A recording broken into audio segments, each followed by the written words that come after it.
having a routine of checking your finances at the beginning of every school year can really make a huge impact on having those good habits. So I just highly recommend you check a lot of things, such as your emergency fund, and making sure that they are going the way you want them to. Welcome to the Teacher Money Show, the podcast dedicated to helping teachers navigate your unique financial challenges and unlock your financial superpowers. I'm your host, Sean Morgan, a full-time teacher. That's right, I teach every day just like you, and personal financial coach. And I'm here to help every teacher, whether you're a seasoned teacher looking for fresh insights or a new educator navigating your first paycheck, to have a richer wallet, classroom, and life. The contents of this podcast are informational in nature and are not legal or tax advice, and neither I nor my guests are engaged in the provision of legal, tax, or any other advice. You should not act upon this information without first seeking appropriate advice from an accountant, financial planner, lawyer, or other professional. I'm super excited to be back. We are done with our summer break. It is time to get right back at it, back in the classroom, back engaging with our students, and back dealing with our finances. I cannot wait for another fantastic school year of talking shop with you, talking about how we can be better teachers, have a better classroom, right? A richer classroom, how we can be better with our money, have a richer wallet, and in general, have a better life, a richer life. So what I want to do is just start off this school year with some start of the school year tips, some things that you ought to keep in mind as you are starting on your journey this school year, whether you are a brand new teacher and you're wondering, what should I do with my finances as I'm starting out? Which, if you are, and this is your first year, congratulations, you are miles ahead of many of the rest of us. And if you are not a first year teacher, but you want to know what to check, what boxes to look, check off, and what things to worry about or wonder about or make adjustments in as you're starting off a new school year, that's what we're going to talk about today. So the first thing I want to talk about is setting up your withdrawals before your first paycheck. So what do I mean by withdrawals? Well, there's lots of different things you can withdraw from your paycheck. If you are really wanting to, you can withdraw, money into a 403B, into a 457, most likely, into an IRA, into an HSA. There's lots of different things that can come out of your paycheck to put money towards retirement, medical expenses, and you need to set those up. And we've had lots of episodes about determining what you should put your money in, what you should think about as you are determining whether you should use a 403B, a 457, an IRA, an HSA, and so forth. So I'm not going to dwell on that here.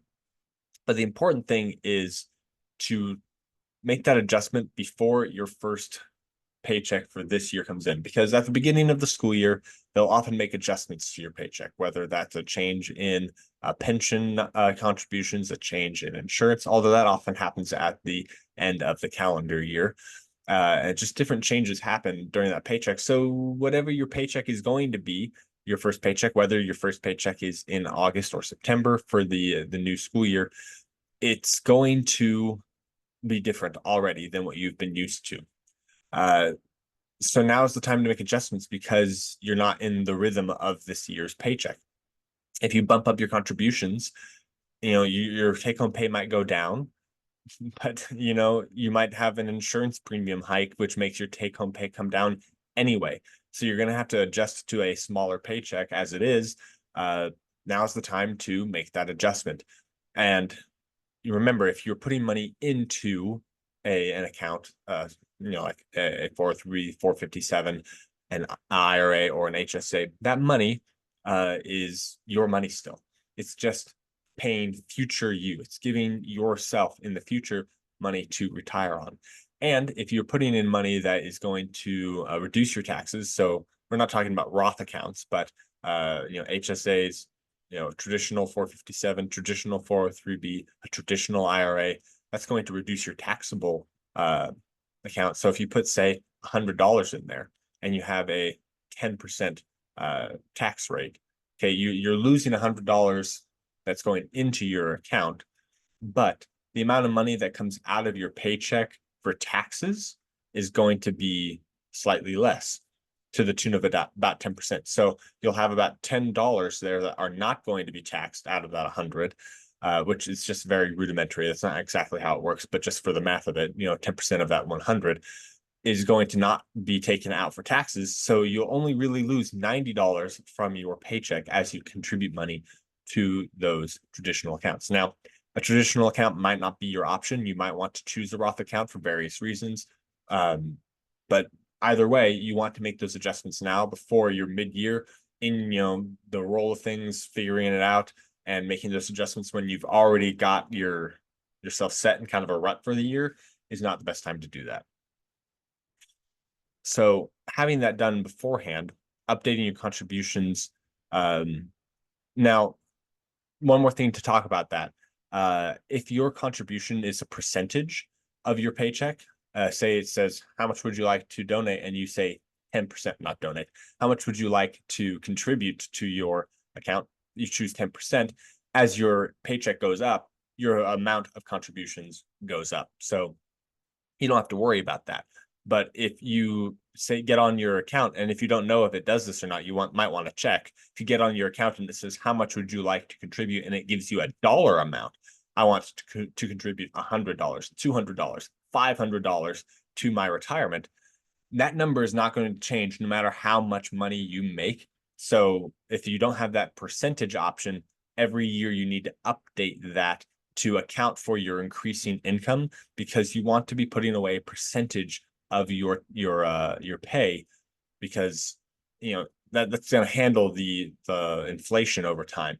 You want to be having that percentage, because if you start off a 30-year career putting in $100, making $30,000 a year, but you end that career making $120,000, which is not an unheard of change, especially as expenses go up, but you're still only contributing $100. That is not going to make a big enough dent in your retirement account at the end of your career. So you always want to make those adjustments if it's not a percentage every single year. So just double check that you have a percentage in place. And if you have that option, I highly recommend you just give a blank percent. I would say minimum 10%. I know that's difficult for a lot of people. So if you can't do that, find what you can do and then up that percentage every single year as you are trying to work towards that percentage. But a minimum percentage, 10% is just my go-to. 15% is better. Of course, the higher percentage you can go, it's just going to be better for you in your retirement. But of course, don't sacrifice important things now to make that work. You want to find that balancing point. If it is a percentage, once you've checked, then you're golden if you've got that percentage already in place. Okay, another thing to do is it's always important to review your pension and retirement benefits. They like to tweak things every year. Sometimes they're increasing the amount that you are required to pay in. It's less common, but just be aware of what you're putting into your pension, what's being required of you, what benefits are available through your pension, just so you can keep a pulse on that. It's just a good time to have a yearly review on that and to know why a certain amount is coming out of your check for your pension, if you have that option, and what you're getting from that. So the pension is really out of your hands. This is just putting your hand on the pulse to see where everything is. Now, fortunately, your pension is probably pretty stuck in place. Once you've gotten in, they don't like to change the pension on you. So it shouldn't change very much, but just keeping an eye on it. Is the pension doing well? Should you be worried about contributions maybe being cut back because they don't have the funds, or is your pension well funded, etc.? Just that's a good time to review that benefit you have. Now, as we're talking about putting money aside for like a 403b, if you have not done so, let's say you're a new teacher and you have a 403b available to you, don't just automatically jump in and think 401k is like a 403b, so therefore they're the same thing. Just put money in, it's going to be fine. just a brief overview. If you haven't heard us talk about this, a 403b is not the same as a 401k. It does not have the same regulation protections that a 401k has. So it's very important to check your vendor, and you probably have multiple vendor options for a 403b. But if you go to a website called 403bwise.org, you'll be able to find the vendor information on there on how good they are. Do they have predatory practices? Do they have high fees? And you can listen to my episode where I talk to Dan Otter from 403b Wise all about that. And I will put that episode in the show notes. And you can find the show notes for this show by going to teachermoneyshow.com/podcast. Teachermoneyshow.com/podcast will give you all of the show notes. Specifically for this one, you can find that there and find information on the 403bwise.org website. Another important thing to do as you're preparing for a new school year is to check your benefits package. Often benefits are updated every year with minor tweaks, but let's say the HR of your district has found a way to offer free financial advisory through a fee-only financial advisor. I know some districts do offer that. They don't always tell you, and if they do, they're giving you like a huge packet saying, here's your benefits, and you go, thanks, put that on the don't look at ever pile, because there's so much happening at the beginning of the year. But it's really important to just get a quick update from the HR. Hey, are there any new benefits that I need to know about? Is there any is there a 457 that we didn't have before? Are there mental health services now available that weren't available before? Is there a new HSA option in our insurance? All these things are good things to know that you can ask the HR department about, just to get an idea of what new benefits might be available to you at the beginning of this new school year. Because if you're not using the benefit, they're considering that part of what they're paying you, basically. But if you're not using it, you're just losing out on that.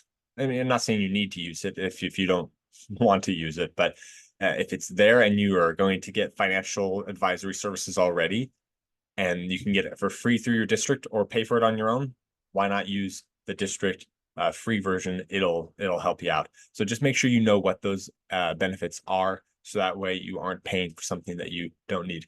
And along those lines, sometimes there are all sorts of crazy things. Like you might have discounts or things like that with local businesses or through like a union. Sometimes you have access to national discounts. So just really be aware of what your benefits are as a teacher. I know that my local credit union gives discounts on mortgages, just small discounts on mortgages, and higher rates on CDs if you're a teacher. So be on the lookout for those things, especially if you're a new teacher. Just keeping that in the back of your mind, that now that you're a teacher, people feel bad that you're a teacher. It's kind of sad, but they do. So they want to try and do something for you, such as a discount. And you want to use it because it's going to help you save money, or at least going to help you get more for your money, which is better for you since you are still working within a pretty constrained budget. Another thing to keep in mind as you're starting the school year is your emergency fund. Do you have an emergency fund? If you had an emergency fund, but you had to use it over the summer because you weren't getting paid potentially, how are you going to replenish that? Do you have enough in your emergency fund? Because your emergency fund should be between 3 and 6 months of expenses. And if you haven't had that reviewed in a while, your expenses might be different, right? 5 years ago, my expenses were a lot less than they are now. I mean, inflation plays a huge part in that, but I've also had a growing family and so forth. So it's important to revisit your emergency fund every year, just to make sure you are on track and that you have the funds you need in case an emergency comes up. And the beginning of the school year is a great time to do that. Now, it might be better to do that just like a week before you come back. And I realize you're getting this a little late for that, most likely, but that's just having a routine of checking your finances at the beginning of every school year can really make a huge impact on having those good habits. So I just highly recommend you check a lot of things, such as your emergency fund, and making sure that they are going the way you want them to. We set a lot of classroom goals for ourselves at the beginning of the school year, and if I remember correctly, we don't always follow them because we just get into the thick of things and we kind of forget them. So it's good to review goals like that quarterly, at least, or every half semester, to use more teacher-friendly language there. Every half semester, or at a school I taught at, we had every 6 weeks we would have like a grade check type of a thing. So just checking regularly into your financial goals and your school goals. Am I meeting those? What are the action steps I ought to be taking? So because the goal is not really helpful unless it has an action step associated with it, a small, doable, daily, weekly type of action step that you can move towards your goal. So are you trying to get out of debt? Have you been meeting that goal? Are you able to accelerate that? Do you have some more disposable income now? Are you still on track to get uh, a student loan forgiveness or something like that? These are the types of things that you want to look into at the beginning of the school year as you are wrestling with your financial goals. And then I think the most important thing for you to do at the beginning of the school year is to set limits on yourself. So I think this goes well with financial goals because sometimes we set really pie in the sky type of goals. I'm going to, grade everything that I get every day, and it's going to have individualized feedback for every student. And I'm going to build relationships with each student by doing, like we just have all of these things that we would love to be able to do. That is just not really feasible. And you'll burn yourself out of teaching if you try and meet pie in the sky goals. You are a human being and you can only give so much. So limits are really important. And there are two limits specifically that I think teachers fail at. Sorry, we fail at these limits often that you need to make and stick to throughout the year. Limit how much you will spend on your classroom. I know that it's really hard to have a fun, engaging classroom without putting some of your own cash into it. I personally do not believe in spending money on the classroom. I think that if we spend zero money on the classroom out of our own pocket, and they say, what happened? We say, well, you're not paying for all the things we need to make a better classroom. Maybe that will make a difference in how much they are willing to spend on classrooms. That's just my own radical belief, but and I just made it work with what resources I was given, no matter where I taught. You might not be able to cut yourself off cold turkey if you're a new teacher. Maybe just never start putting your own money into the classroom and see how that goes. It's just really powerful to set a limit on that because it's really easy to justify buying something for the children, right? We have this, it's for the kids, it's for my students. And it's easy to be like, oh yeah, I'll get that because it's super cute or it's super, fun, or it'll make this or that easier.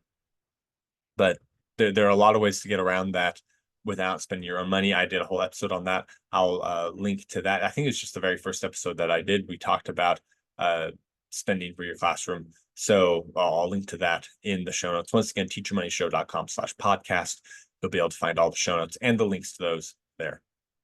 And then the other important thing to set a limit on is your contract hours.